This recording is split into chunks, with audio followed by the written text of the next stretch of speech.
Bienvenidos al Oráculo del Pensamiento y la Expresión, una experiencia filosófica en la red.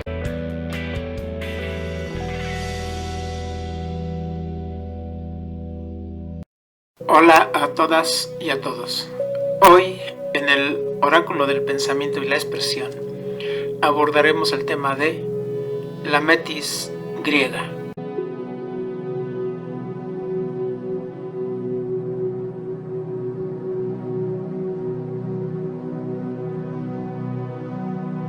El hombre se distingue de los demás seres por su capacidad de razonar, facultad para dar cuenta de las cosas de manera lógica, o sea, capacidad de teorizar, argumentar y explicar mediante la unidad del pensamiento y del lenguaje. Históricamente, varias son las formas de la razón.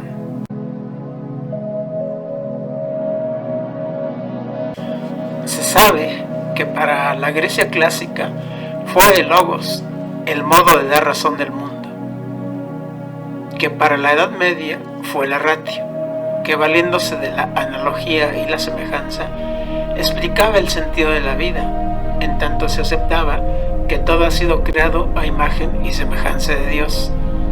Para la Edad Moderna, tanto temprana como tardía, es la ciencia o el orden epistemológico el horizonte en el que se insertan las explicaciones claras y distintas ofrecidas por la razón, bajo la figura de la representación.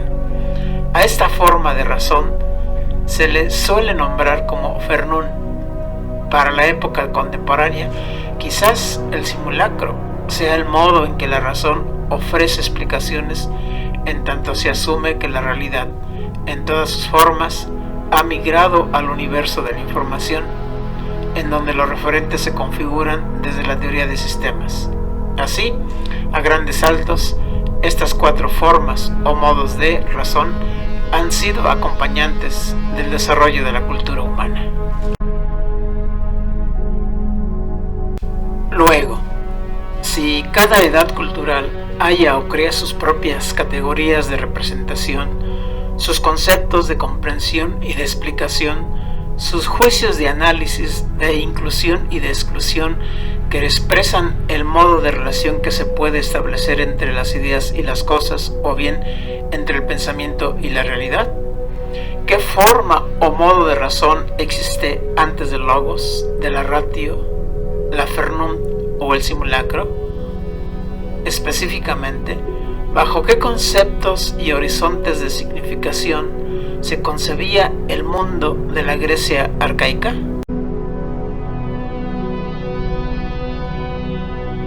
En general, Grecia arcaica designa un periodo y universo muy extenso, amplio y profundo, denso, primigenio, original. A decir de Hermann Frankl, este periodo, dice él, desarrolla una vida propia en la que desde luego hay producción de conceptos, visiones de mundo, cosmologías y antropologías, valores e ideas de hombre y de la sociedad. Lo envuelve un horizonte mítico, religioso, mántico, poético. Incluso el propio Frankl llega a decir, y claro, no es el único, reconoce él que los pensadores de la Edad Clásica en realidad no supieron qué hacer con el conjunto diverso de contenidos del periodo arcaico.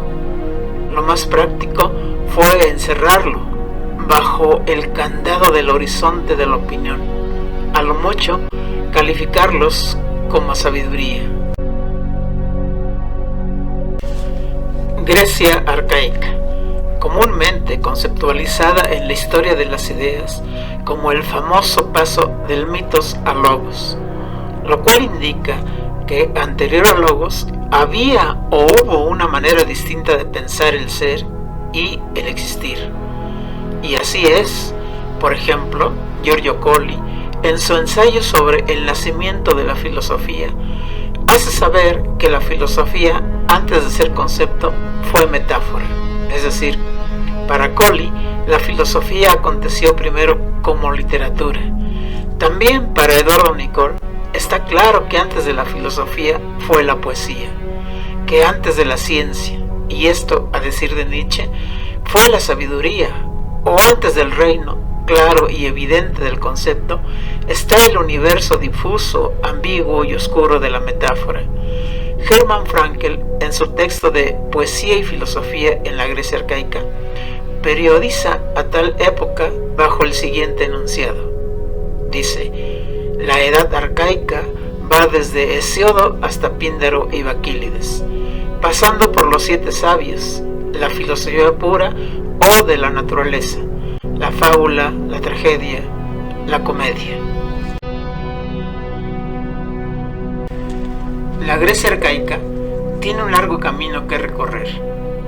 De los consejos de Hesiodo a su pleitista y codicioso hermano Persés, en los trabajos y los días, a los valores de fuerza, valentía, gallardía, etc., o sea, las virtudes con las que el héroe troyano y aqueo afirman su individualidad, o la demostración del uso de la palabra y la astucia de la razón para convencer o engañar a los hombres, a los cíclopes, a las magas y hechiceras, Circe y Calipso. Claro, siguiendo el consejo de los divinos del Olimpo en la Ilíada y en la Odisea, Ulises épicamente lleva a cabo su individuación en una naturaleza revestida por poderes, potencias, energías, fuerzas, etc. Diosas y dioses que dictan el orden del día para las acciones y pasiones de las nobles familias e individuos particulares de alto linaje que manifiestan sus sentimientos más profundos y eróticos del cuerpo y del yo, en los cantos líricos de poetisas y poetas como Safo, Alceo y Almagro, y su denuncia contra los abusos de la tiranía. La conciencia poética lírica asume una posición política. Hasta las expresiones poéticas de Píndaro y Baquílides es en cierto modo anticipando los contenidos filosóficos de Heráclito y de Parménides. Antes, por supuesto, las reflexiones de la filosofía natural o pura de Tales, Anaximandro, Anaxímenes, Pitágoras, etc., hasta los rasgos trágicos de la estructura de la vida humana social presentes en las tragedias de Esquilo, Sófocles y Eurípides. Más tarde, la conciencia de la comedia. Más tarde, los sofistas, y más tarde, el logos. Todo el universo del pensamiento arcaico, de expresión y de acción, constituye el espacio lúdico, tanático, erótico, místico y misterioso, pero también enigmático, en donde lo divino se transfigura en terrenal, en el cantor, en el rapsoda, en el narrador. Mundo abierto, dialógico, y en donde Dionisio y Apolo, entre otros, son los dadores de la existencia, y quienes logran aquí vivir son algo así como los señores del laberinto. Mundo, realidad, atravesado por la locura y la razón al mismo tiempo, pues ni más ni menos que es un tiempo primigenio y primordial, o sea, definitivamente arcaico.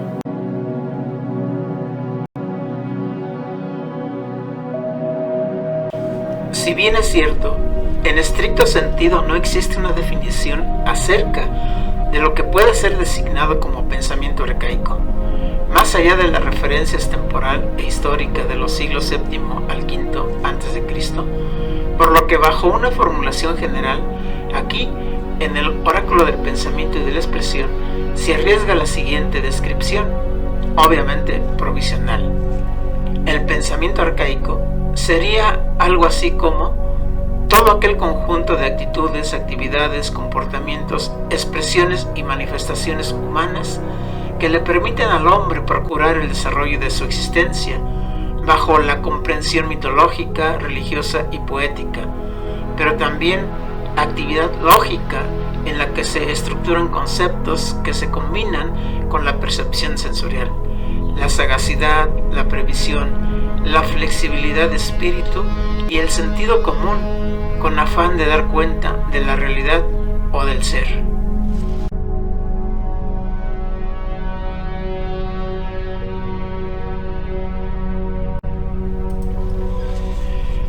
pensamiento arcaico sería una forma de percepción amplia y total, que implica el concurso de los sentidos, la razón y la expresión, que alcanzan a poner de manifiesto la naturaleza ambigua, ambivalente, en devenir y eterno cambio de la unidad y pluralidad de la realidad. Aquí, la verdad no podría ser más que de carácter profético, mántico, erótico y poética, que eran las cuatro formas de la verdad que habitaban el mundo de la sabiduría, a decir de Platón en el Fedón o del alma. Más tarde, en el periodo clásico de la filosofía, estos tipos de verdad, tanto para Platón como para Aristóteles, no formarían parte del conocimiento del mundo de las ideas ni de los saberes científicos, ya que para el primero es mera opinión y para el segundo es retórica.